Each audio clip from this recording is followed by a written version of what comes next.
এক লোকের গুনাহ, আমল নামার ৯৯টা খাতা শুধু গুনাহ গুনাহ গুনাহ গুনাহ গুনাহ, কিচ্ছু নাই, আর একটা নেকি নাই, তার একটা নেকি নাই।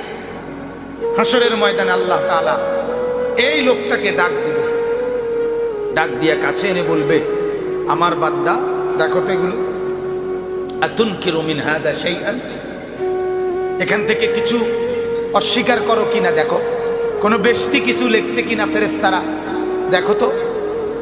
ওই লোক বলবে রব্বুল আলামিন সব আমার, এগুলো সব আমার গুনাহ, অস্বীকার করার কিছু নাই, আমি কিছুই অস্বীকার করছি না মাওলা, ফেরেশতা বেশতি লেখে নাই। আল্লাহ তাআলা বলবেন, আমার বান্দা নাজাতের কোনো আশা করো না। কি দিয়ে আশা করো?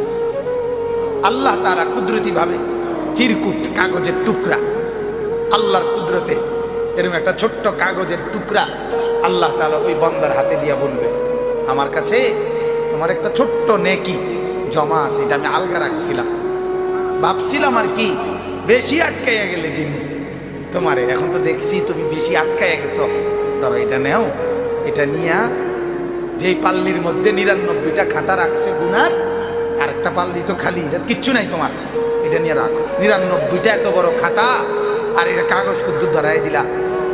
আল্লাহ পাক রব্বুল আলামিন বলবেন, লা তুযলামু শাইআন, আমার বান্দা জুলুম হবে না, জুলুম হবে না, তোমার উপরে অবিচার হবে না, দাও না কিয়া, রাখো না কিয়া। ফাতুদাউল বিতাকা, আল্লাহর নবী বলেন ওই লোক তখন এই ছোট্ট কাগজটা খালি পাল্লিটার মধ্যে রাখবে, ফাতাশাতিস সিজিল্লাত ওয়া সাকুলাতিল বিতাকা, আল্লাহর নবী বলেন ৯৯টা খাতার মোকাবেলায় এই ছোট্ট কাগজের পাল্লি ভারী হয়ে যাবে।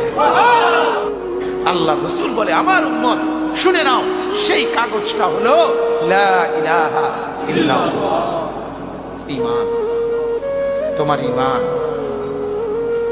তোমার ঈমান, তোমার কালেমা, তোমার লা ইলাহা ইল্লাল্লাহ, এইটা তোমার ৯৯টা গুনার খাতাকে নিচে নামায়।